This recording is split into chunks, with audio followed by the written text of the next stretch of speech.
हाँ दोस्तों, क्या आप सब जानते हैं नीम करौली बाबा के बारे में। चलिए हम आपको बताते हैं नीम करौली बाबा के बारे में। नीम करौली बाबा का नाम नीम करौली क्यों पड़ा। नीम करौली बाबा 20वीं सदी के महान संतों में से एक माने जाते हैं। इन्हें हनुमान जी का अवतार माना जाता है। नीम करौली बाबा लोकप्रियता न केवल देश में बल्कि विदेशों तक भी फैली हुई है। दुनिया भर के लोग नीम करौली बाबा के आश्रम में उनका आशीर्वाद लेने के लिए जाते हैं। विश्व में अनेक अनगिनत भक्त हैं जिन्होंने उनके चमत्कार को न केवल देखा बल्कि महसूस भी किया। नीम करौली बाबा को भगवान हनुमान का अवतार माना जाता है। ऐसे पड़ा नीम करौली नाम। बाबा नीम करौली एक हिंदू संत और रहस्यवादी थे जो 1900 से 1973 तक भारत में रहे।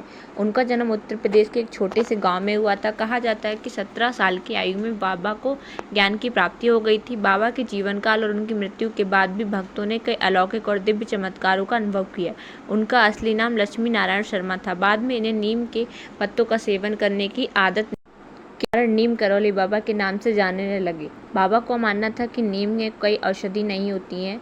बाबा अपनी सरल लेकिन गहन शिक्षाओं के लिए जाने जाते थे। नीम करौली बाबा के चमत्कार। माना जाता है कैची धाम में अक्सर भंडारे लगा करते थे। एक बार भंडारे का खाना बनाते समय घी की कमी हो गई। सभी लोग बाबा के पास पहुंचे, उन्हें भंडारे में घी की कमी की समस्या बताई। बाबा ने भोजन में घी की बजाय शिप्रा का जल डालने का सुझाव दिया। घी की बजाय जल डालने से हर कोई हैरान था, लेकिन किसी ने बाबा से सवाल नहीं पूछा। बाबा ने कई सेवक थे, उनका आदेश मानकर कैंची धाम के बगल में बहरी शिप्रा का जल लेकर आए, उसका इस्तेमाल किया। हैरानी की बात यह थी कि जल अक्सर घी में परिवर्तित हो गया। इन्हीं चमत्कारों की वजह से बाबा धीरे धीरे आम लोगों के बीच बेहद लोकप्रिय हो गए।